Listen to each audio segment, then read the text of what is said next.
Hikmah Utsman ibnu Affan, bersedihlah untuk akhirat.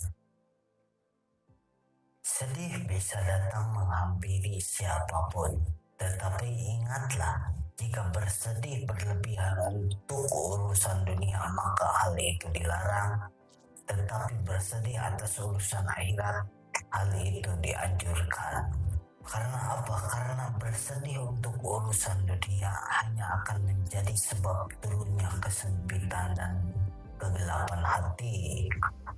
Sementara itu bersedih memikirkan urusan akhirat bisa jadi sebab turunnya cahaya di dalam hati.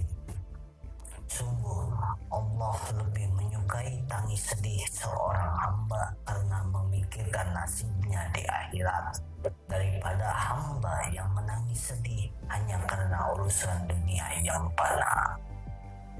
Utsman ibnu Affan radhiyallahu anhu berujar, kesedihan dalam urusan dunia dapat menggelapkan hati, sedangkan kesedihan dalam urusan akhirat bisa menerangi jiwa.